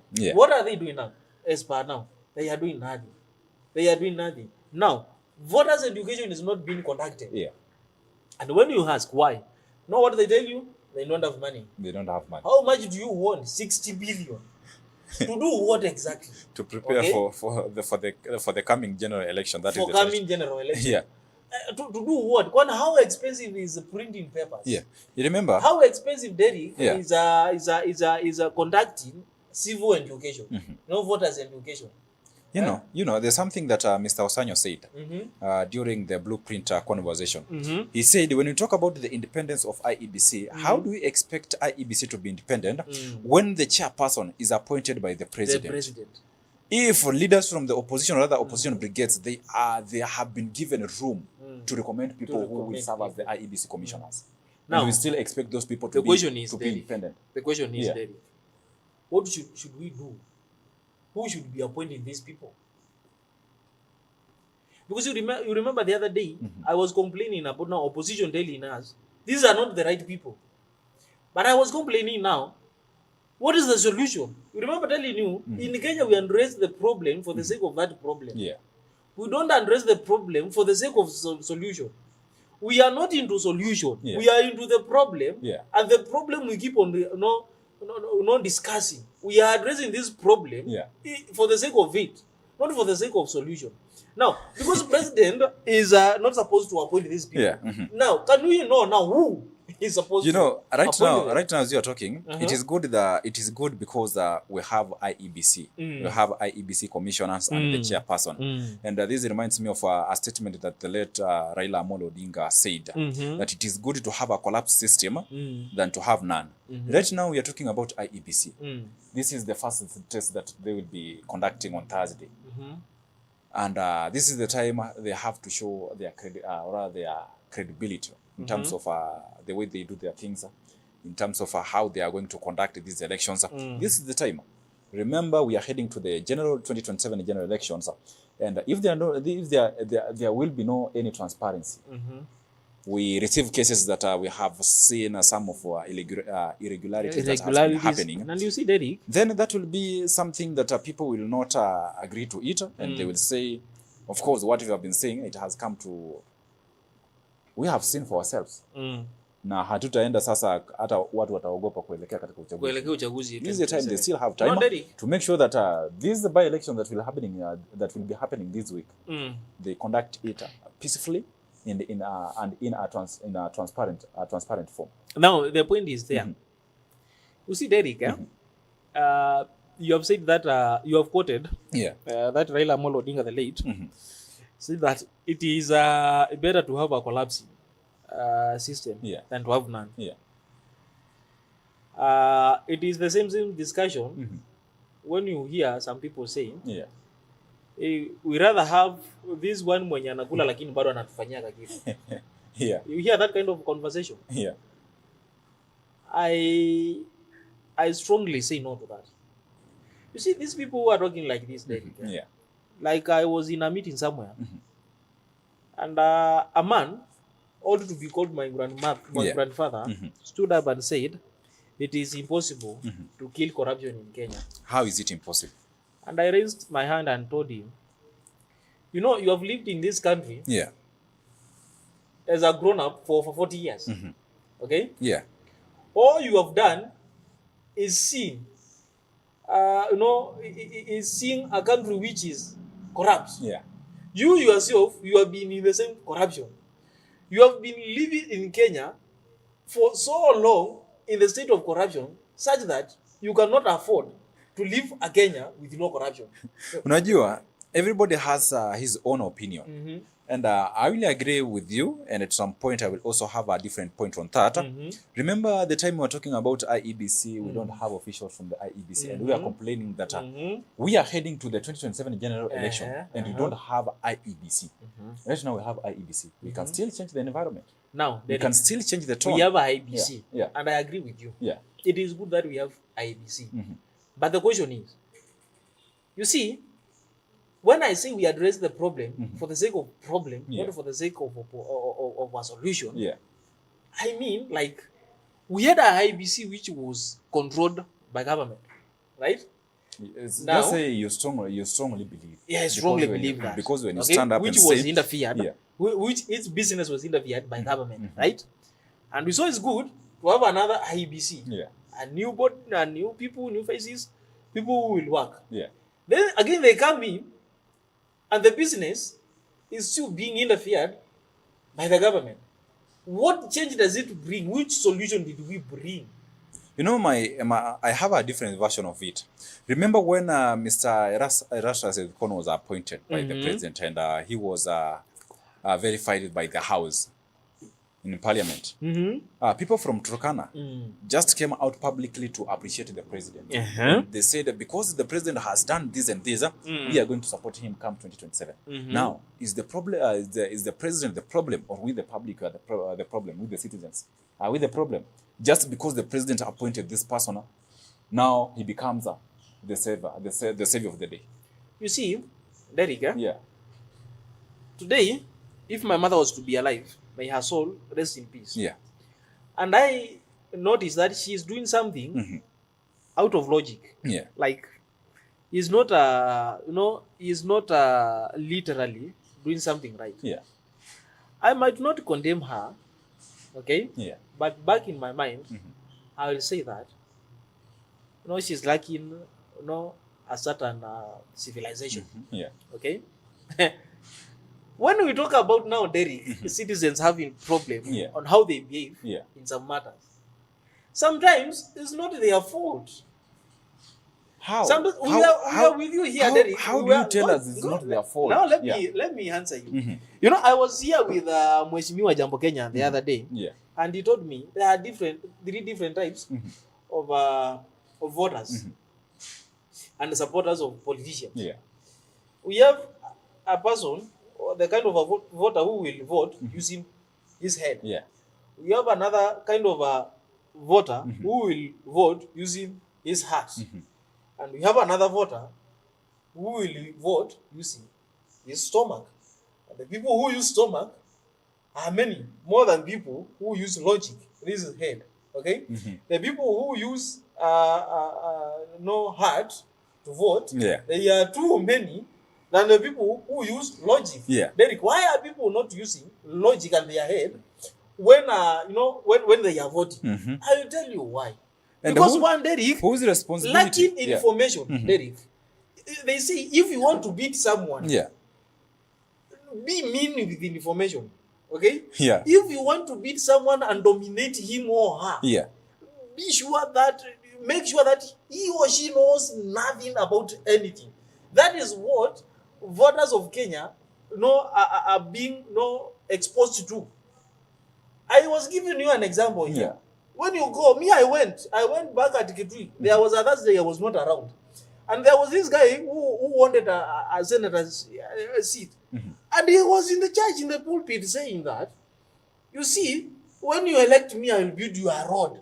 Okay? And I was like, that is a lie. But the people who are sitting here are clapping for him. Because they don't know. Now, this is the lack question of information. Who is supposed to supply this information? The IEBC. This is the my IEBC question. Which was doing it. This is my question, Katerina. Who is responsible when it comes to voters' education? IEBC. Should IEBC come clearly and teach the public that this is how you support? No, they are not supposed to teach them who to elect, but they have... They are supposed to... No, number one, it is not the... Not who, but how. Yeah. Okay? That's true. Yeah? Not who, but how. Okay? They are supposed to teach them the roles of these people they are electing. Kazi ya MCA, si MCA fulani anafaa kufanyia if you know the work of an MCA. Do you think that is the work of IEBC to educate the public that this we is can the role even of look. IEBC? It is IEBC. Voters education is the work of IEBC. It is not being done in Kenya. They don't do it. They never did. And then we are here blaming our mothers and fathers at home that they vote wrongly. It is not their will to do that. They don't know. Me, I think when it comes to voters' education, is our politicians who mislead the public. Derek. Yeah, I strongly believe. Politicians are and politicians. if you want to correct me, you can still come. You can DM me and tell me you are wrong. Because no, I will really differ with you. When it comes to politics, the way we do our politics, the way we go to the ballot, our mind is focused on that one person who did something. Like the other time, we have people who said, and up to now they still continue saying that the president was elected due to sympathy. Due to sympathy? Yeah. The numbers, you hear what I was telling you. The people who voted for President Ruto never voted using their head, they used their heart. Emotions. Emotions, yeah. Okay? Emotions. Why were they not in a position of deciding very well, or very bad, or otherwise? Okay? Because they lacked the head part. And the head part cannot grow if it is not being fed with a certain information. Okay? Yeah. Now, IEBC is not doing this. Voters' education is not there, Derek. Now, we are here complaining about now 2027 and how we should conduct 2027. Yeah. Yet, we have small task like voters' education. Now, something which does not need, Derek. Lunch, it does not need food, tents. Okay? It does not need that, Derek. those people can come in a platform like this one and educate people on how to vote. Okay? Educate people on roles of these leaders. You know, when we say MCA, kazi yake ni nini? When we say senator, kazi yake ni nini? When we say governor, kazi yake ni nini? Okay? Well, they can use the embarrassers, Derek. They are there, Derek. We have platforms like when people are gathered together in events. We have events everywhere, Derek. Taking 15 minutes of educating this specific person that usichague mtu kwa sababu amekwambia atakujengea barabara ili hali yeye hawezi jenga barabara. Kazi yake ni hii na hii na hii na hii. Kwani tunataka lunch? Kwani tunataka dege? Okay, fine. Now, all eyes on the IEBC as they prepare for the next or the upcoming by-election that will be happening on Thursday this week, on 27th of this month. This is November. And of course, I have to mention some of the areas I mentioned earlier, but allow me to repeat. We have in Ugunja, seat fell vacant after Opiyo Wandai's appointment into cabinet, or rather to the cabinet on August 8. That was last year, 2024. In Ugunja, we have the by-election will be happening there on Thursday. Then Malava seat became vacant following the death of MP Malulu Injendi on February 17 this year, 2025. Now, in Banisa, the seat became vacant following the death of MP Hassan Kalu in a road accident on March 29, the year 2023. And Magarini, we also have the seat was declared vacant after the Supreme Court upheld the nullification of Harrison Kombe's election on May 31st, 2024. That was last year. In Kasipula, we have the seat fell vacant following the murder of MP Charles Were on April 30th, 2025, this year, the month of April. Then lastly, we have in Baringo, senatorial seat fell vacant following the death of Senator William Cheptumo on February 16, 2025. As I said earlier, all eyes on the IEBC as we talk about issues to do with the transparency, credibility, and how they will be conducting this by-election. Will have a say in the upcoming general election, that is the 2027 general election. Na tunasubiri tuweze kuona. Kampeni ziliweza kuisha hapo jana na viongozi wanazidi kutoa cheche za matusi. Hiyo imekuwa ni kama ni lugha yao ya kila siku. Wanaendelea kutoa cheche za matusi. Sijui ni kwa nini tunaamini kwamba yule ambaye anatoa matusi ndiye anapata uungwaji mkono zaidi. Sijaielewa hilo. But I hope there will be a change in that, or rather in the way we conduct our politics. It is when we spoke about dirty politics, and I had a question. Is politics dirty or are the people dirty? We the people. Exactly. If Catalina, you decide to wake up in the morning and decide to insult me in social media just because you are vying for a certain so who is that? Is it politics or you? You as a person. Exactly. So then again, the way I respond to your insults, it will that's define what makes the whole scenario dirty. Yeah. Okay. Today, Derek, and you say, I was here telling you, we as Kenyans, we are afraid of something we call change. Yeah. Today, I can stand up and say, if I will fight for a certain, political seat, I will not abuse anyone. And I go with that way. And that will be your ideology. And that will be my ideology. Yeah. You know, dosimamo sema, Catalina hata kwa hakuna kitu alifanya. Huyu na mimi nikataa kukujibu. Mimi niendelee kupiga kuuza agenda yangu. Yeah. Okay? Yeah.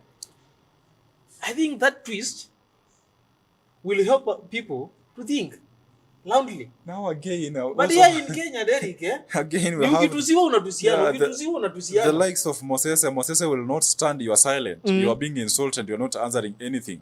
Mosese will be like, "How, Catalina, you are a coward." Now you see again, yeah. People tend to confuse a lot of things, and I was giving you an example here. Yeah. You see, Derek, if I'm intelligent, not okay. If I'm an honest guy, of course, you are intelligent. Yes, I'm intelligent. Yeah, that's for a fact. Yeah.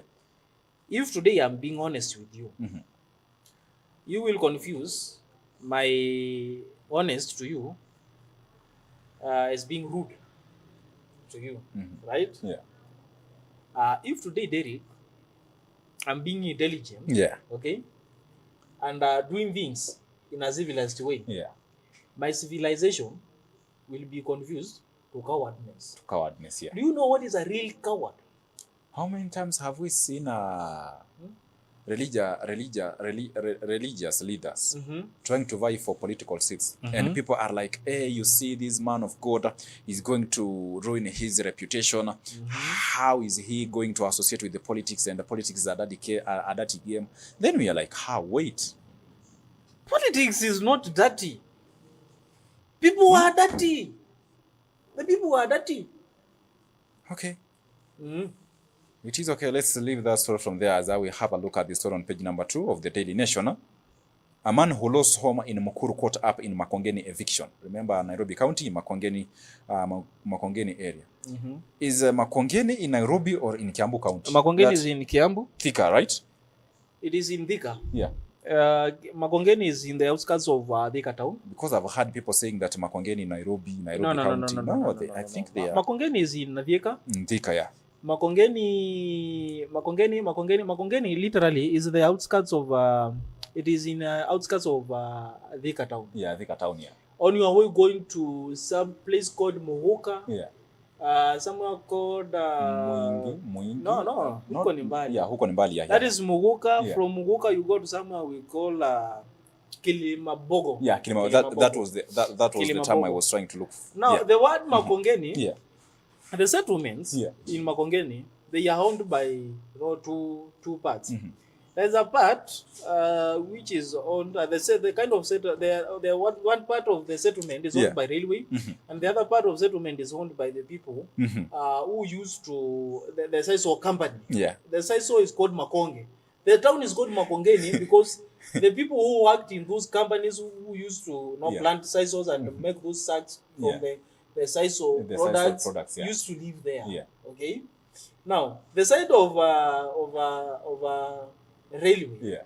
Honestly speaking, even when I was in Vega, there were a lot of confusions, issues.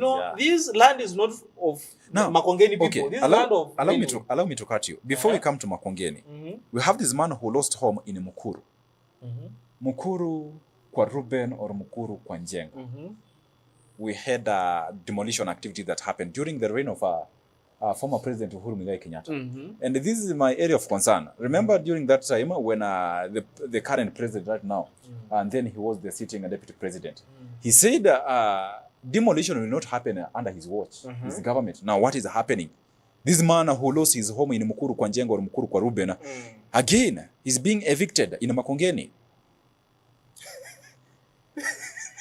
No, this is not a laughing matter. I don't know why I'm He's struggling. The guy is struggling. Derek, I don't know why I'm laughing. So you get evicted from Mukuru kwa Njengo. Yeah, again you come to Makongeni. You get to Makongeni again, you are being evicted again. Yeah. Now those are consistent problems. Generational what? Those are the problems, persistent problems which you are talking about. This week we are talking about recurring problems. Yeah. No, I don't know why I'm laughing, but that. Now, Derek, how do you explain that? You're making me laugh to something that is that we should not be laughing at it. So, because we are human beings and you have to have that feeling like I have the feeling, we have to sympathize with this young man. I have the feeling. The man is working so hard, but just luck is not on his side. But again, let me tell you one thing, Derek. My uncle used to tell me like some things look very cheap until you realize they are very expensive. And one of those things is shortcuts. In Makongeni, just to answer the houses they are being demolished. Yeah, I think they pay 800. If I'm not wrong. Allow me to answer you on spot. You said shortcuts, but a friend once told me that shortcuts are no longer short. Shortcuts are no longer short. They are no longer short, Derek. Because now, someone went there in that land, found a well-built house, and he was told, in this house, akila deposit ya 3,000. Alafu utakuwa unalipa 800 ama 1,200. Like for example, here in Nakuru, when you talk about the state or the houses that we have in Makongeni, here in Nakuru, where do we have these forms of houses? The kind of houses we are talking, they are somewhere down there. Municipal council. We have down there when you head to Bondeni. We also have when you head to somewhere London there. That is PGH. PGH, somewhere Yeah, there. ukienda PGH. We still have No, the government just wakes up because they have a plan of affordable housing. They decide, hey, you see, you guys, you have to vacate this region. Yeah. Do you see, Derek, why sometimes I stand at a place where I don't judge the government? Yeah. Because if the government issues a statement and tells you that hiyo property umekalia ni ya serikali, yeah, na tunataka tuitoe, sawa, ndio tujenge ingine, why will you wait? Si utoke, si yako. No, I'm laughing because the name of this man is called Kioko. You don't go that way. No, I just remembered Bishop mentioned something to do with Kioko. I'm not going to talk about that. But allow me to read for you this article. Don't do that. Don't I'm not going to read the other name. You know, the moment you mentioned Mukuru and the Makongeni at the same time, at my mind, I knew the kind of name will appear. Yeah. I knew. You knew. Those are our areas. Okay, allow me to read for you this article so that we can understand why this man is going through this double tragedy. A man who lost home in Mukuru caught up in Makongeni eviction. The Environment and Land Court has issued a temporary orders stopping the ongoing eviction and demolition pending the hearing. And according to the writer of this article, called Sami Kimatu and Joseph Wangui, he says a 55-year-old man is struggling to come to terms with a double tragedy after sorry for that. We're being told that a 55-year-old man is struggling to come to terms with a double tragedy after enduring demolitions in two separate locations within a short period. Mr. Sami Kioko, who works in Nairobi's industrial area as a machine operator, first lost his home in Mukuru, Kayaba Slum, South B Division, following the demolition of structures built along the Ngong River riparian land. After the first demolition, he moved to Makongeni in the hope of rebuilding his life and securing a safer living space for himself and his family. However, that sense of security proved short-lived when yet another demolition exercise unfolded, this time in Makongeni, where he had barely settled. The second tragedy struck on a Sunday while Mr. Kioko was at work, unaware that by that evening he would have no place to call home. My question is, remember this thing you also mentioned, you mentioned things to do with when the government decides to demolish a house. Of course, they have to send you a circular, rather a memo, informing you that this date we are coming for you. The government will not just wake up in the morning and decide to evict some members. Are you agreeing with me with that? Derek, evictions. But going back, Derek, going back. Yeah. You see, when I see people being evicted, yeah, I tend to ask myself, how did you acquire that land? How do you? No, this is not a land that they are acquiring. They are just living in a rental houses. They have not bought these houses here. Rental houses. Yeah. Okay. Yeah. These rental houses. Where do you pay your rent? That is that's our area of concern, because you cannot just wake up in the morning and start complaining that the government has decided to break my house, and that house is not yours. It's you are not just yours. paying rent. You never build it. You don't have the title deed of the place. So even when you go to court, you know, what are you producing to to prove that this land is yours? Okay, how did you acquire it? Where do you pay? I think those people that should be complaining is those people are the owners of these houses. Exactly. Not those are the ones that should be complaining. Because if you rent, Derek. Yeah. For me, for example, Derek, where I rent. Mimi kwanza, wacha nitumie mfano. Mimi mahali ninaishi, niamuke. Nipate hatukutumiwa message yoyote ama ujumbe wowote na landlord kwamba kutakuwa kunafanywa mageuzi pale. I have a right to complain. Exactly. Unacomplainia nani? Landlord. Not the people who are there demolishing. Demolishing. Right? Yeah. But now to sympathize with these people, what should they do? What should they were renting? It's just go and rent somewhere else. That is the only thing they can do. Because how do we sympathize with them now? The land is not theirs. Yeah. It's not owned by anyone. No, who is the landlord? That's the question. Who is the landlord? Who is the landlady there? Who was your caretaker? Kuna kitu askofu alitaja na sasa nimeona kimeweza kutokea. Acha nisitumie kama mfano kwa sababu kuna watu we have some people who will misquote me. Because our bishop was saying that the people who never grow, the people who try to rent houses below, you see that a person pays 80 bob, pays 300 shillings, and you have a mentality that you are going to own a home in this city. How long are you going to work for that and you are paying a house a rent of 800 The shillings? only thing these people can do, Derek, you know, sometimes if the moment they received that eviction, later, the wise thing for a man like Ikeoko was to start searching for another house. Allow me to read for you. I found somewhere where the petitioner, those people who went to court, we are being told that additionally, allow me to start from here. The petitioners argue that these actions contravene Article 43, Section 1B of the Constitution, which enshrines the right to accessible and adequate housing, and violates Article 28, which protects the inheritance, or rather dignity, to inherent dignity of every individual. Another key grievance raised in the petition is that alleged lack of meaningful public participation. It seems that there was no public participation.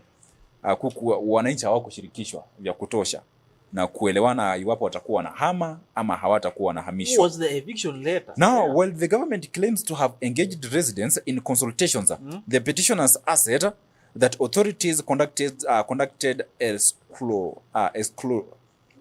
exclusionary sessions and failed to involve all affected parties, and that's why, according to Article 10 of the Constitution, mandates public participation in governance, and residents argue that the process followed by the respondents fell short of this requirement, and that's the reason why people went to court to challenge that ruling, or rather that activity that's happening, the demolition of these houses in the Makongeni area, Thika town. Yeah, as we are talking right now, they can smile because the Environment and Land Court has issued a temporary order to stop the ongoing eviction and demolition pending the hearing. Hata kama wameanza kuvunja hayo majumba, watayavunja tu. Mwisho wa kesi kitamatika bado watayavunja.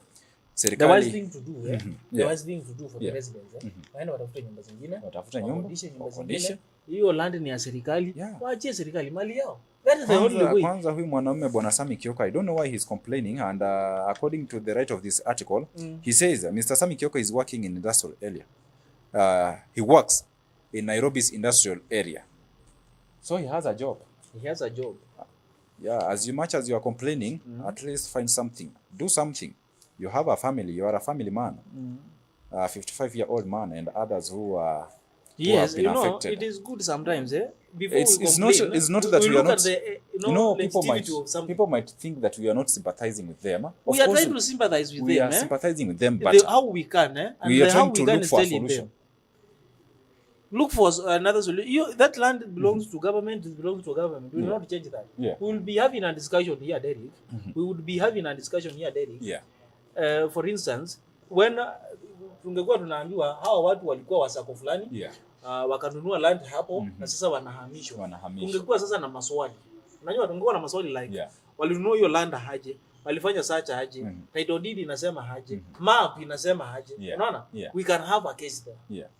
But the land, Derek, Okay, let's take a very short commercial break with the East Africa Cosmetics advertisement. When we come back, we are going to have a look at the Daily Nation, the Standard newspaper. I see Mr. Katrina has a story to do with Gideon Moi, and he'll be telling us more about that. Step into a world of beauty and elegance, where we bring you the latest and trendiest beauty products and equipment that cater to your every need. From luxurious skincare essentials infused with natural African ingredients to a wide array of makeup products that celebrate the diverse beauty of East Africa, we have it all. At East Africa Cosmetics, we understand that beauty comes from within. That's why we also offer a hand-picked selection of holistic wellness products to nourish your body and soul. With our state-of-the-art beauty equipment, you can now bring the salon experience to the comfort of your own home. Discover top-of-the-line hair dryers, beauty tools, and grooming essentials that will leave you looking and feeling your best. Whether you're a makeup enthusiast, a skincare devotee, or a salon professional, East Africa Cosmetics is here to support your beauty journey every step of the way. But wait, there's more. Our knowledgeable and friendly staff is always ready to assist you in finding the perfect products tailored to your unique style and preferences. So, why wait? Visit us today at Jala Plaza Nakuru, Gusii Road adjacent to Kenyatta Avenue on your way to Tidy's Hotel, or Carnation Building along Mosque Road opposite Showmut Plaza. Call us on 0721 340 643. Visit our social media platforms, East Africa Cosmetics. And let East Africa Cosmetics be your trusted partner in beauty and wellness. East Africa Cosmetics, where East Africa's beauty comes to life.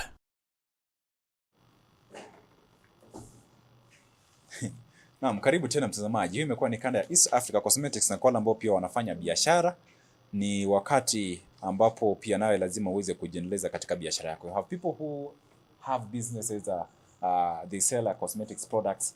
We have people who offer services, beauty services, and they feel like they are out of stock.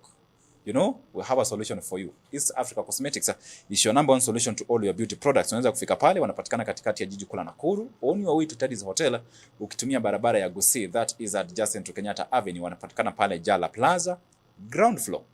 Na pia duka lingine linapatikana pale opposite Showmut Plaza next to Carnation Hotel, that is Mosque Road. Na unapata kuna siku moja nishawaipita pale. Nishaipita hapo, wakaniita, "Hey, njoo kaka tukufanyie huduma hapa za mapambo, tukurembeshe kidogo." Mimi ungerembeshwa. And I think those guys are they are good people. Najua wanakukaribisha pale. Then I was like, wow, it's good they don't know who I am. Najua kuna mahala ambapo unaweza pita watu wanaanza kukuita mheshimiwa, and then you are like, kwani kuna I was explaining to my friend, yeah. It's hard. Sometimes it is okay. It is good, ambaye huwa anawatangazia biashara yao kila siku asubuhi.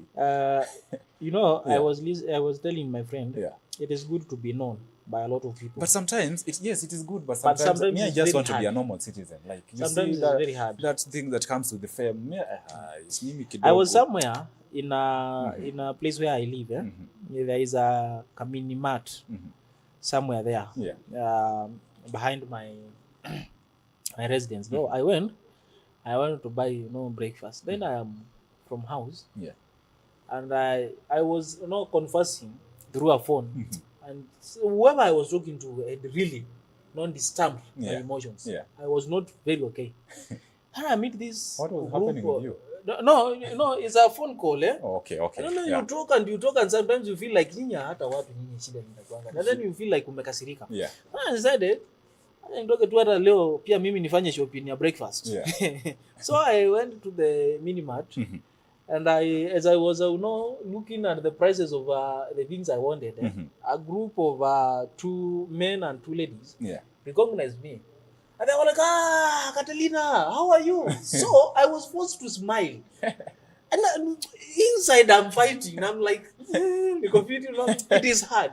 Then, you buy your things, and then you get, and they're like, let's take a selfie. I'm like, hey, bwana, sitaki mambo mingi simuache nienda. I'm like, okay, sometimes being known by a lot of people feels good, but it is hard. It is hard to manage. No, that's mimi sipendi. Ile story ya unapita mahali. Mimi nafurahia sana wakati tunakuanga pale Barnabas baada ya ibada. You know, those people know that we do host a breakfast. But you are just citizens, we vibe, we talk. So hakuna ile ya hakuna ile that's the kind of life that I want. Personally, I feel very uncomfortable. When I arrive somewhere. And everyone is expecting. This is Catalina. Catalina. You see him somewhere. He works. And most probably, the least he can do is this. My friend, I've ever found myself in a pre-wedding somewhere. Yeah. Mimi wacha nikwambie. Anyway. Yeah. Mimi kuna siku nishayamuka nimejipata group ya harusi. Na nikawekwa guest of ceremony. Yes. Mimi hata mwenye anafanya harusi simjui. Sijui ni nani alipeana namba yangu. You know what I did? I said, yes, thank you for the invite, but that day I will not be available, but this is my contribution. From that time, mimi namba yangu WhatsApp, lazima unitumie link ndio niingie WhatsApp group. Hiyo mchezo nilikataa. I have muted over 30 groups. Nilikataa huo mchezo. What I do when I receive that kind of a link, yeah. I first join and I ask myself, do I know these people? Yeah. I say no. So if I don't know these people. Sikia venye Moses anasema.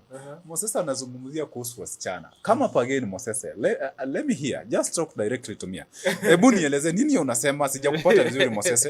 Sorry kama pageni. I'm listening.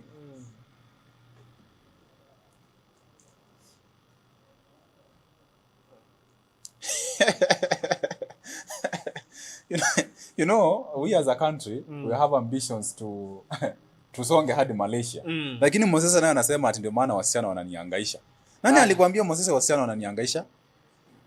You know, Moses you are still young. Mambo na wasichana unajulia wapi? Moses even placing guitar. Sasa George naye. Anyway, that's not the story for the day. Let's have a look at Ruto's President Ruto's dream of making Kenya according to a first world country. The analysis part of the of the Standard newspaper, page number 12. Ruto dreams of a new Singapore, but not when counties are holding us back. And I agree. I really do agree with whatever the author is trying to say here. Okay, let's focus, George. You see, taking you back some years back, not so very long. I told you I love history. Yeah, Kijana wa Malwa, nimeanza kupenda historia. Kijana wa Malwa, during his last days, he was talking something to do with taking back Kenya to its position in terms of international respectability. Okay? Yeah. Then Kibaki tried that. But then if there was a duo which was ready to work for Kenyans, was that one. Kibaki tried that. Kenya, you know, Thika Highway, you see. Then as he was going out, he launched something called let's just be realistic. We as a country, are we in a position to move to that level of Singapore? We have Malaysia. One. Are we in that position? I will tell you no. Yeah. And I will tell you why. Okay, I will tell you yes. And I will tell you how. But as per now, I will tell you no. And why. Now, my question number one is no. Yeah. And I will tell you why. My no comes number one. We are not yet at a position where we say we are in a good position in terms of international respectability. We are not there. What is ruining our international respectability is cases to do with corruption, cases to do with dirty politics, and cases to do with, we are not transparent enough, okay, as a country. We have a lot of growing up to do. And I say that with no fear. We have, as a country, we have we have a lot of growing up to do. Two, Vision 2030, if you ask me, Derek, where are we in terms of vision? I'm building my case. I'm building my case. Yesterday I asked Engineer Victor Ngatia what happened to the bottom-up model. I'm coming there, Derek. The Vision 2030 was a very good vision, which if the leaders we had was to play with the right speed and the right motive to the towards the Vision 2030, we would now be almost there. We are not yet there. Okay, and the time is seriously beating us. President William Ruto came up with something called bottom-up economy. 3 years down the line, it has not really worked in Kenya. What am I trying to tell you here, Derek? We have so very good visions. We have good plans, which we don't sell as a plan, we sell as a narrative. Rather propaganda. Yes. Now we are having a discussion of first world country. Derek, that's a very good plan. But are we selling it as a plan or as a narrative? The way we did with the international respectability, the way we did with Vision 2030, the way we did with bottom up. Okay, let's have a look at, of course, we'll have areas that we have to mention when it comes to issues with security. You know, in Malaysia, let's say for example, you have been traveling, or rather, hakuna kitu kimewahi tokea kwamba gari linaishia mafuta barabarani. Ama gari linaharibikia barabarani, lakini tuseme kwa mfano gari litaharibikia barabarani. Ukiwa wewe ni wa Malaysia ama wewe ni ukule Singapore, utaacha gari lako pale, uende kazini, gari lako utalikujia. Yes. Do you expect the same here in our country? That's why I'm saying we have a lot of growing up to do.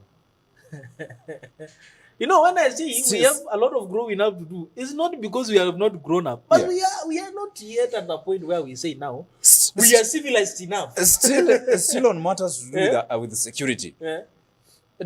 In Singapore, do they have banditry or other bandits? Do Singapore people from Singapore receive messages like "Stuma kwa hii number"? How do Singapore address its state of security? How are we intending? And how do we respond to issues to this security in our country? Exactly. Because now, Derek, leave alone security, education. To be a first world country, we have to stabilize in 4-5 areas. Economically,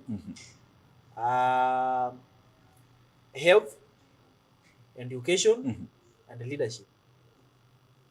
Unajua George naye anasema kwamba what have we done with those four things I've mentioned? To be in a place where now we are respected internationally. Like today, if you speak about America, I was telling you here, when America goes for an election, and all the newspapers all over the world say that United States of America has decided. It is because United States of America has decided. Okay? For a fact.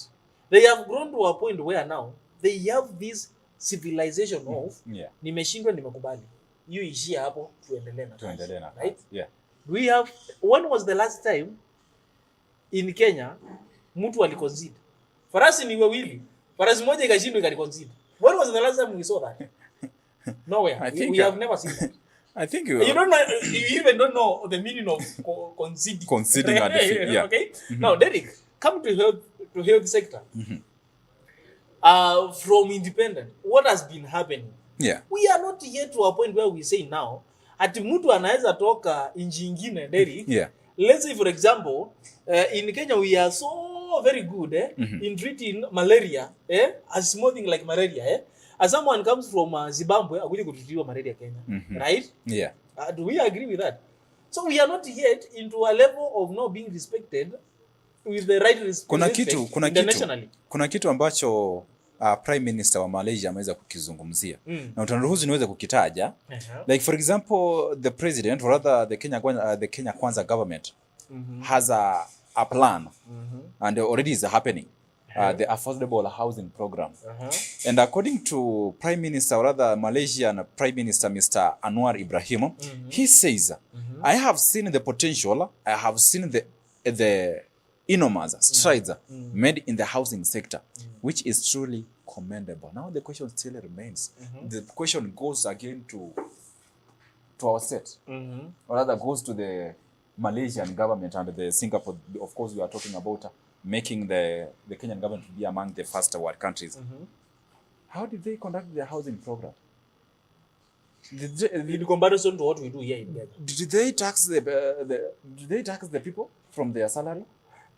From their is their affordable house really affordable? Is their house really affordable? Because here in Kenya, you hear of the government is planning to build affordable houses. You have to pay for the you have been charged to contribute the amount to build that house. Then again, when it comes for you to own that house, again you have to then you have to buy. You buy it. You know, I was Derek. I was thinking, and I realized that Okay, fine. It's commendable. From where I see it, yeah, I don't have a problem with whatever President William Ruto, with whatever he's doing. Okay? Mm-hmm. What President William Ruto is doing, yeah, okay? yeah, I have no problem with it. yes, The problem I have with, and the problem I will always have a problem with, is how he's doing it. Okay? yeah. Because now, Derek, Like in Mukuru kwa Njenga, mahali kioko zake zilibomolewa. No, Now, I told you. This guy, it is not a laughing matter. I was listening to a certain person trying to explain. Ali evictiwa from a place mahali alikuwa makaa for more than 5 years, na alikuwa analipa hiyo nyumba 2,500, ukiongezea stima na maji na kila kitu inakuja 3,000 daily. Right? Yeah. Na ameevictiwa sababu wanataka wajenge affordable housing. Now the affordable housing are launched. Right? What happens? You are being told now the affordable housing are ready for you. Yeah. You will be paying a rent of 28,000. Explain to me, how is that affordable?